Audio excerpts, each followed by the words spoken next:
आस्था और श्रद्धा से भरी एक छोटी सी गाथा के साथ आज हम इस ध्यान में प्रवेश करते हैं। एक छोटे से नगर में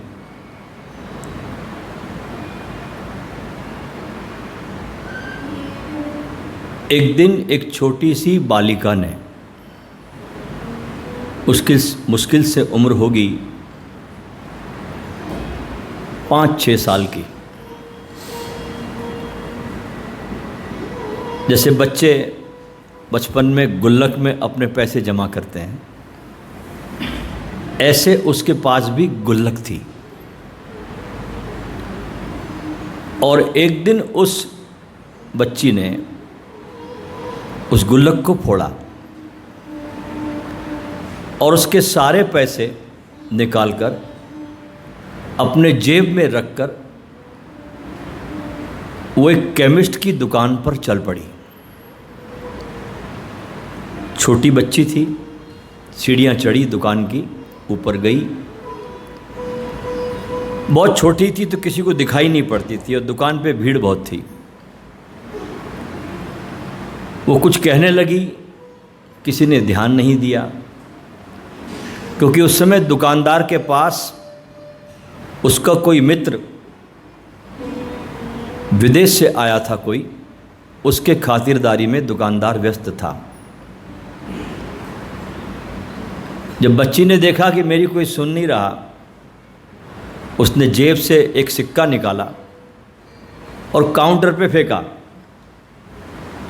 सिक्के की आवाज़ से सबका ध्यान उस लड़की की तरफ गया। दुकानदार उस बच्ची के पास में आया और कहा, बेटे तुमको क्या चाहिए? तो उस छोटी सी बच्ची ने कहा कि मुझे चमत्कार चाहिए। दुकानदार मुस्कुराया और कहा कि बेटा यहाँ चमत्कार नहीं मिलता। तो उस बच्ची ने कहा कि जब आपके पास में दवाई मिलती है तो चमत्कार भी मिलेगा, मुझे चमत्कार चाहिए। और वो बच्ची रोने लगी और उसने उस दुकानदार को सारा वाकया बताया, रोते रोते अपनी तुतली तुतली जबान में। कहा कि मेरा एक भाई है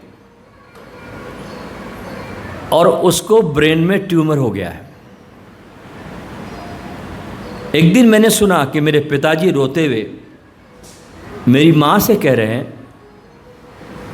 कि अब तो इस मेरे बच्चे को, मेरे पुत्र को कोई चमत्कार ही बचा सकता है, क्योंकि डॉक्टर इसके ब्रेन ट्यूमर के लिए, इलाज के लिए 4 लाख रुपए खर्च की बात करता है और हमारे पास तो इतना पैसा है नहीं। जो कुछ थोड़ा बहुत पास में था, खेती बाड़ी, वो भी हमने सब खर्च करके इसके इलाज में लगा दिया है।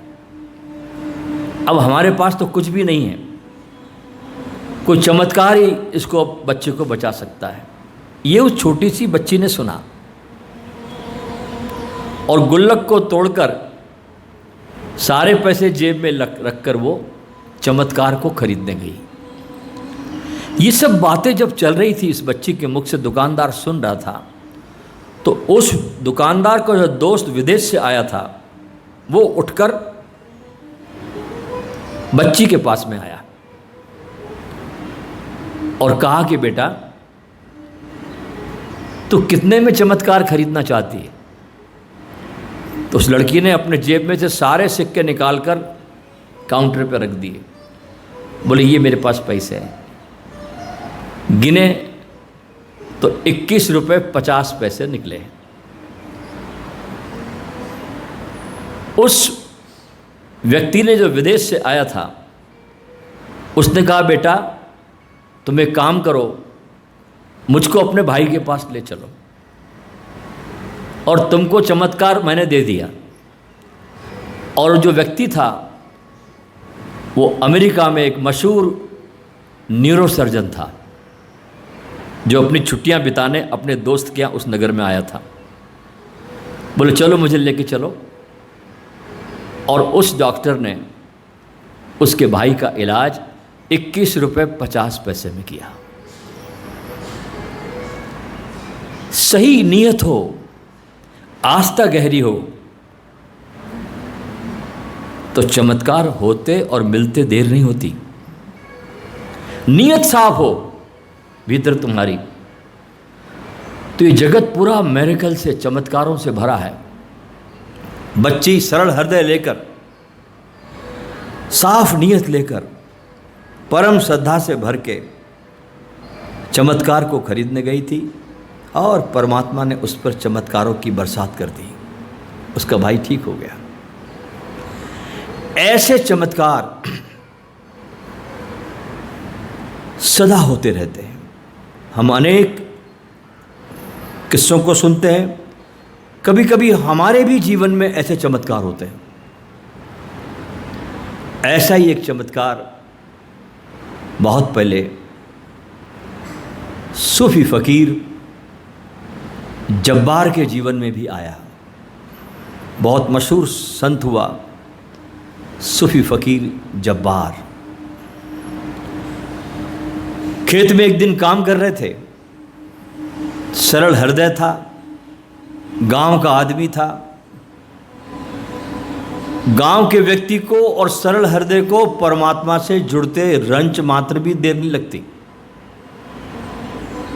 इस दिन पुरानी कथाओं में देखते हैं कि ईश्वर मनुष्य से बातें भी करता था। निश्चित करता होगा, सरल व्यक्ति से बातचीत हो ही जाती है। कल हमने ओशो को सुना, ओशो ने जिक्र किया कि मूसा से ईश्वर ने बात की।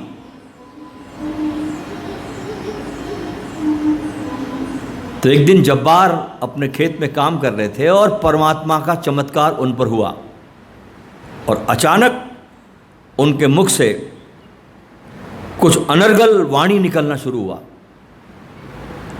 जो आगे चलकर जिब्रीश ध्यान उसको मिला।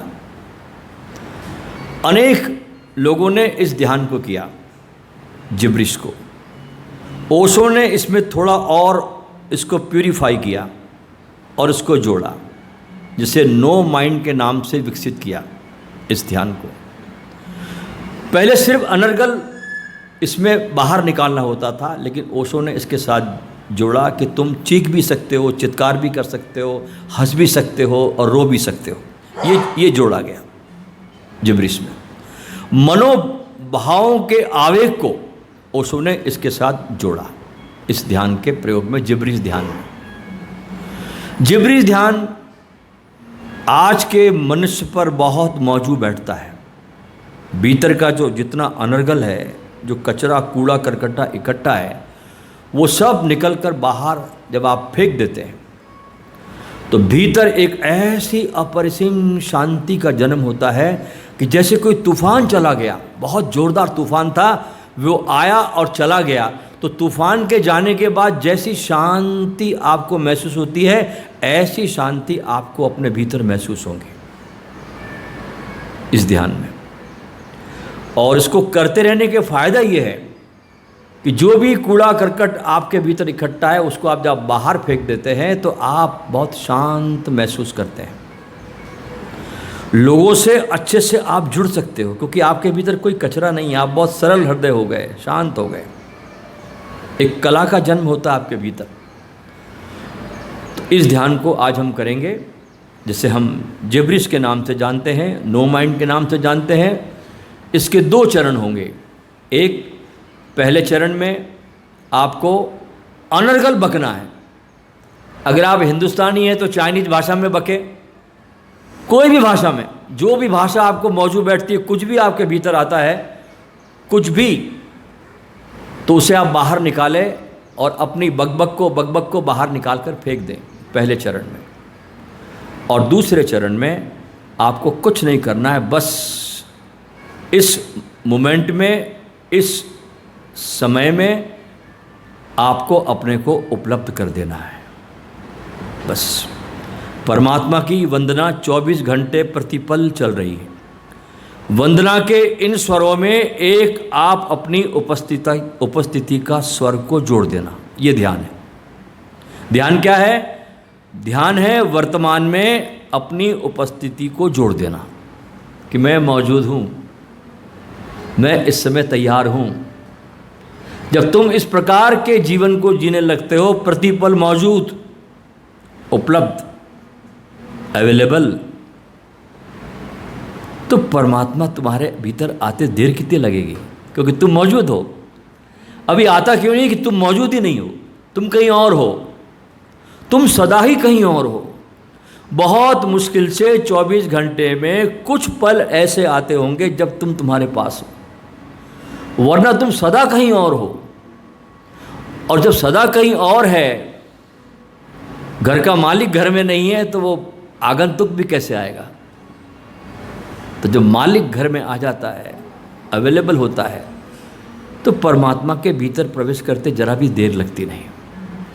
तो पहले चरण में आपको जिब्रिश में आपको अनर्गल, मुझे ये जिब्रिश ध्यान के बारे में जब मैंने पढ़ा तो मुझे मेरे बचपन का एक संत ख्याल में आया। मैं 7-8 साल का रहा होगा और मुझे एकदम उसकी स्मृति आई कि हमारे नगर में जहाँ का मैं रहने वाला हूँ, जब मेरी उम्र 7-8 साल की थी, बहुत छोटा था मैं, तो हमारे शहर में भी एक ऐसा फ़कीर था जो दिन भर किसी से बात नहीं करता था और बस घूमता रहता था, बात नहीं करता। और उसकी एक ही आदत मैंने देखी, जहाँ तक मुझे स्मरण आ रहा है, कि वो हर चीज़ को अपलग घूरते रहता था। जैसे किसी दुकान के ऊपर, अच्छा उसकी एक आदत और होती थी कि वो किसी भी दुकान पर गुजर रहा है तो किसी भी दुकान पर जाकर काउंटर पर बैठ जाता था फकीर, और बैठ करके बस वो घूरता रहता था अपलक, पलक झपकती नहीं थी उसकी। उस बीच दुकानदार अगर मान लो उसको कोई चाय वाय रख के जाए उसके काउंटर पे, उसकी मर्जी होती तो पीता था, नहीं होती तो आधे घंटे घंटे, जब तक उसकी मौज है वो बैठता, चाय न भी पीता, चाय में मक्खियाँ भी गिर जाती, वो उठ के चला जाता। कोई कितना भी उसके लिए सामान रखता, उसकी मर्जी होती उसमें से कुछ थोड़ा बहुत लेता, नहीं तो वो छोड़ के वहाँ से उठ के फिर चला जाता। और जब भी कोई उससे कोई पूछता तो वो सदा ही, मैंने देखा है कि सदा उसने जिब्रिश भाषा में बात की है। वो फकीर ने, वो सदा जिब्रिश से बोलता था। किसी ने पूछा कुछ उससे, उस संत से, उस फकीर से, बचपन में देखते थे हम उसको, हम किसी ने कुछ पूछा, उसके पास लोग आते थे, जमा होते थे, उससे पूछते थे कुछ बात, तो वो हमेशा कहता था बाबा क्या, ऐसी भाषा में बात करता था। और दिन भर अपने मस्ती के आलम में घूमता रहता था। कोई खाना खिला दे, उसकी मर्जी होती तो खाता, नहीं तो छोड़ के उड़ जाता। कोई संग्रह नहीं करता व्यक्ति, उसके पास कुछ नहीं होता था। खाना खाने का एक बर्तन तक उस आदमी के पास में नहीं होता था। जहाँ उसकी मर्जी होती जाके बैठ जाता, चुपचाप, बस मौन, घूरता हुआ। अगर आसमान को देख रहा तो आसमान को देखता रहेगा, बस बैठे बैठे। और कोई कितना भी पूछ रहा उसको जवाब नहीं देता था। आप पूछते रहो उसको, उसका घूरना कभी ख़त्म नहीं होता था। और जब जवाब देना होता कभी कभी बोलता था तो बस इस भाषा में बात करता था, ये भाषा में बोलता था और लोग समझ नहीं पाते थे।